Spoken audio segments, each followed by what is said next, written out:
And done. Oh man, it took a lot of time, but my Minecraft dream house is finally finished. Come on, let me take you on a tour. Here is my giant game theory stained glass window. Here is my shrine to Music Man. And here, oh no, no, no, no, no, no, no! Oh, what could I have possibly done to protect myself against something like this? You could have called Geico, our sponsor for today's episode. In just 15 minutes, I was able to get a quote on my home insurance. In fact, I managed to save 15%, so I still have some diamonds to spare. Thanks, Tom. By the way, what are you doing here? Oh, just popping in to ask whether you have ever built a car in Minecraft. Yeah, it's a lime green, like the game theory logo. Why? Oh, well, No, no, not my car. Get off. Get out of here, you weird bull thing. Well, on the bright side, Geico makes bundling your home and car insurance easy. In fact, you save more when you bundle. Man, just when you thought this day couldn't get any worse. Hey, Matt, you might want to look out. Sorry, what'd you say, Tom?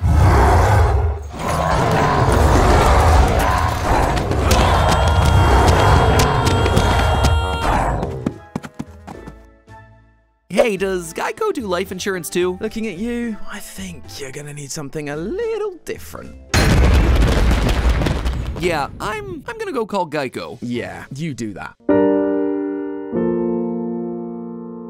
Hello, Internet! Welcome to Game Theory, the show that hit bedrock bottom years ago. Today, we continue to cobble together the deep lore of Minecraft, either by unearthing what's been hiding there under the surface the whole time, or, you know, doing what we do best, creating it out of thin air so the developers can say, oh yeah, that's what we planned all along. Now, I'm gonna level with you. Initially, I planned for this episode to be about some of the new stuff introduced as part of the latest Caves and Cliffs update part 2, but now that it's out, I don't know, there's just not a lot here for me to sink my teeth into. Don't get me wrong, the new biomes and landscape changes are really cool, but we all know what gets my theory engine running. Lore! High-octane lore that's injected straight into my thinky brain. And alas, it looks like a lot of that's being saved for the Wild update, including things like ancient underground cities, which totally called, by the way. So rather than look into the future, I decided to instead take a look at the unanswered mysteries from Minecraft's past. Mysteries that have been around for a while, but never truly solved. And of them, there was one that really grabbed my attention: the Phantoms. In case you're not familiar, these creatures are incredibly special within the history of Minecraft. They're only in the game because they won the first ever public vote for a new mob back at Minecon Earth in 2017, beating out the Barnacle, no contest there, and the Great Hunger. Cool name, but lame design. Anyway, because this was such a big deal in the Minecraft community, they had to make the Phantoms stand out from the normal mobs, and boy, they did not disappoint. These horrifying monsters only show up if you don't sleep. In fact, the longer you don't sleep, the more show up. No other mob in the game has this kind of spawning behavior. It's totally unique to the Phantom, which is awesome, but also,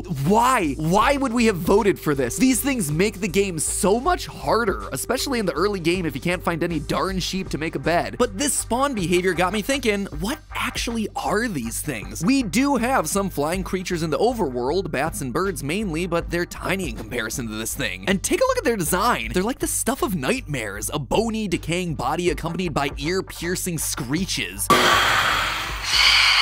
In fact, the whole nightmare thing might not be all that far off. As I started my research into the Phantoms, I found that there was a general consensus amongst the Minecraft community that the Phantoms aren't real. That might sound like the crazy rantings of a sleep-deprived theorist, but honestly, that's the point. As I've already mentioned, Phantoms only appear when the player hasn't slept for a few days. 3 days to be precise, which is strange considering most other mobs are tied to light levels. So what if the reason they can't spawn like normal mobs is because they are actually hallucinations? That is the predominant theory online. So today, I aim to answer the question once and for all. Are Phantoms just the product of a sleep-deprived mind? Or are they something else? Something grander? Well, friends, I'm here today to tell you that I've cracked it. I know what the Phantoms are, and you're never gonna guess how they fit in. First, let's talk about every YouTuber's favorite hobby, sleep deprivation. As humans, we need sleep. It allows our brains time to recharge and our bodies time to recover from working all day. So when we stay up and deprive ourselves of that much-needed recharge, we start to experience some pretty nasty side effects. Not sleeping for 24 hours can make you irritable, decrease hand-eye coordination, and can lead to memory deficits. 2 days without sleep can start to negatively impact your immune system, but it's 3 days, 72 hours without sleep where the crazy stuff starts to happen. It's here that you actually start to hallucinate, to see things that aren't really there. So this idea that Phantoms only appear after 3 days without sleep actually reflects the real-life science of sleep deprivation. Not only that, but but after 3 days of no sleep, your body can start to harm itself, causing inflammation in muscles and joints, which is gonna hurt, matching the pain that you're feeling when the phantom attacks. Finally, lack of sleep can lead to death. If you're awake for long enough, your brain can stop functioning properly, which can lead to organ failure and, in rare cases, death, just like what happens when we get swarmed by phantoms after many nights of no sleep. Also, just worth mentioning that the word phantom literally means a figment of the imagination, so, you know, some really strong evidence to support the whole they're hallucination theory. I can absolutely see why this explanation has existed for so long in the Minecraft community. And yet, because of course you knew I'd have something else to say, there's one teeny tiny problem with the hallucination theory. Phantoms drop items, physical items called phantom membranes, which are described as leathery skins obtained from killing phantoms. You can pick up this item. Heck, cats can pick up this item. Sounds pretty real to me. Plus, you can use this item to fix your elytra. If this item was imaginary, you'd believe you'd fixed your elytra and then you'd go out for another flight only to fall to your very real death. But that's not what happens here. The elytra do actually get fixed. If you've tamed a wolf, they'll attack the phantoms, just like they do other mobs in the game like zombies or skeletons. If phantoms were just hallucinations, your dog wouldn't be able to take them out. And lastly, you can capture these things. You can name tag them and you can keep them in a makeshift cage. It's a bit of a challenge, but if you do manage to pin one down and then go to sleep, the phantom is still gonna be there when you wake up. They haven't despawned. So again, they just simply aren't hallucinations. So for this mini Morty, I'm gonna have to call the hallucination fan theory busted. Yay! I just debunked a common internet belief. Gonna be real popular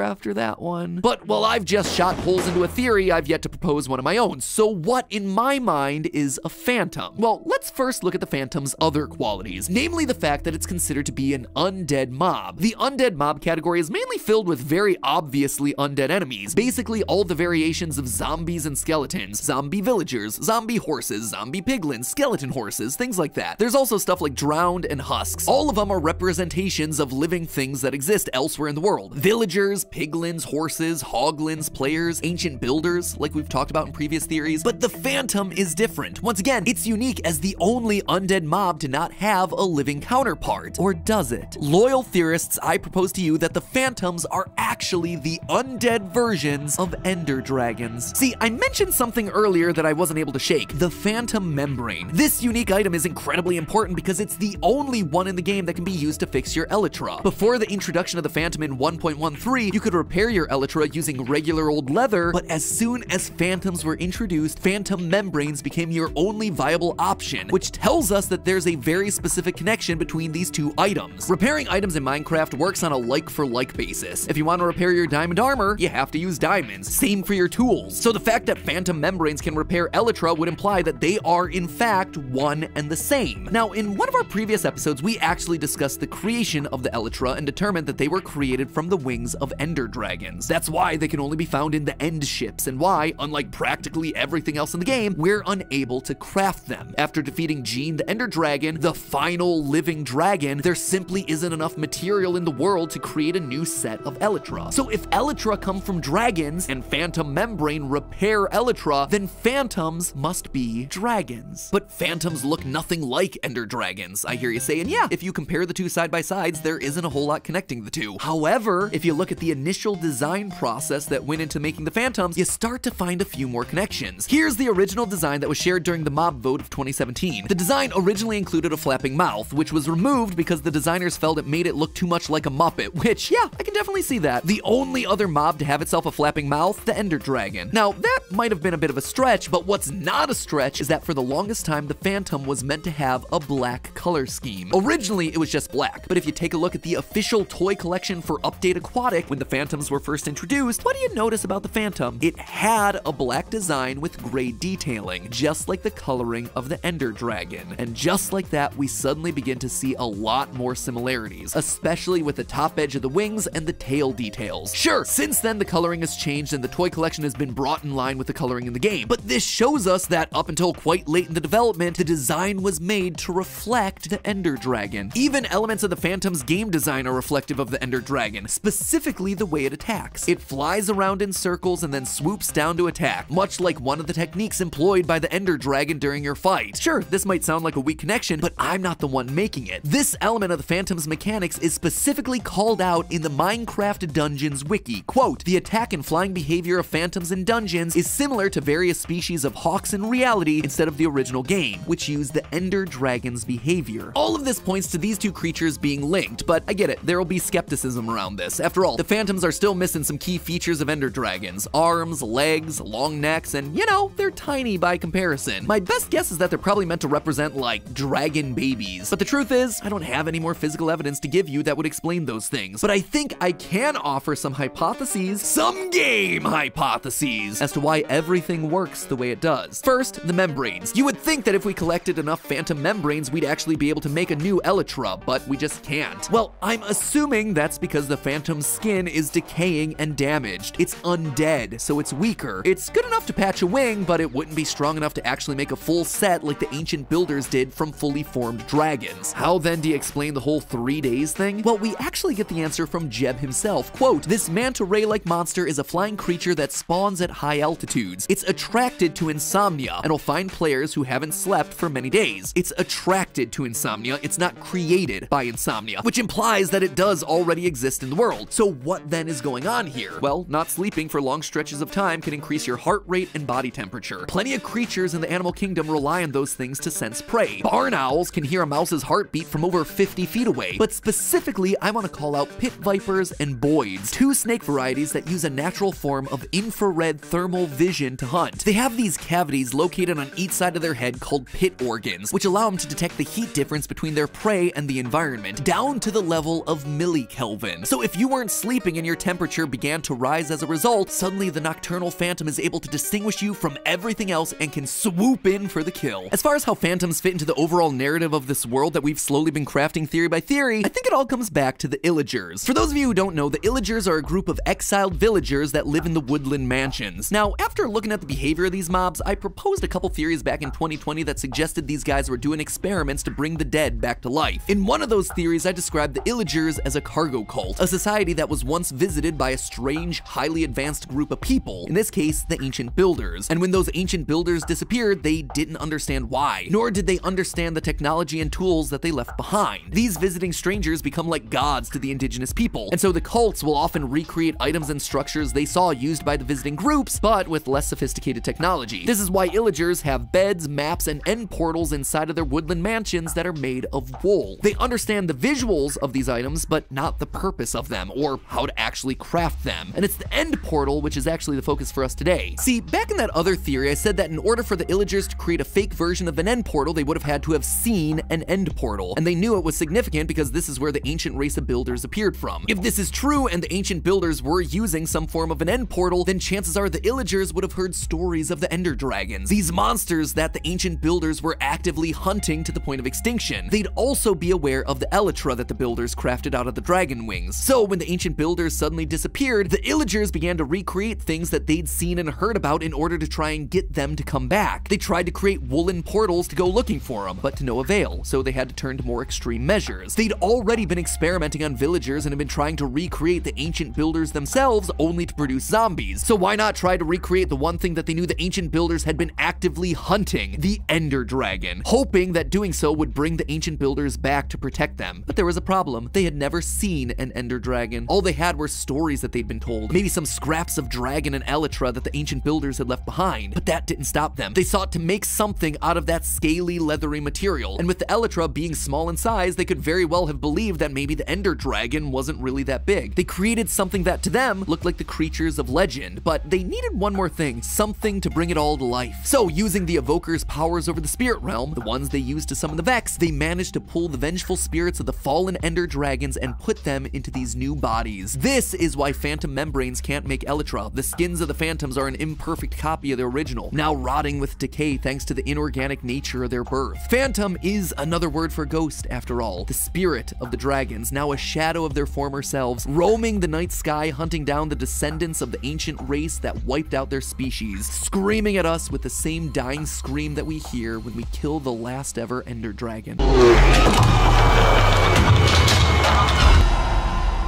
But hey, that's just a theory. A game theory. Thanks for watching. And thank you again to Geico for sponsoring today's episode. Here's the thing, adulting is hard. Having to choose insurance, pay insurance, and when the worst happens and you have an accident, having to file an insurance claim, it can be stressful. It is scary. It can be a lot of work. But I am, prior to being sponsored by them, a loyal Geico member. And I have been for the past decade because they make all of that easy and affordable. You can basically do everything from their award-winning mobile app. And while you might be like, well, who's ever gonna use an app for your insurance? I do. Whenever I need to show my insurance card at places like the DMV, who has that in paper? Boom, it's right there on the app. The one time I had to file a claim, boom, all I had to do was follow the clear instructions that existed on the app. The process was easy. When I bought a new car and needed to insure it, boom, app again, where I was able to bundle the two policies together and save money. And it's not just the app. Every time I've talked to a Geico representative, they're friendly, they're prompt, and most importantly, they're helpful. I'm not saying that because I'm sponsored by them. I mean, I am saying it here on this video because I'm sponsored by them, but I said yes to this sponsorship in the first place because I'm a loyal customer who has had nothing but positive experiences with Geico for the past decade, and I would highly recommend them for your insurance needs. So why not spare a few minutes of your time to stop mining for diamonds and instead see how much actual money you could be saving by heading to the link down in the description below. And with that, ladies and gentlemen, I'll see you all next week.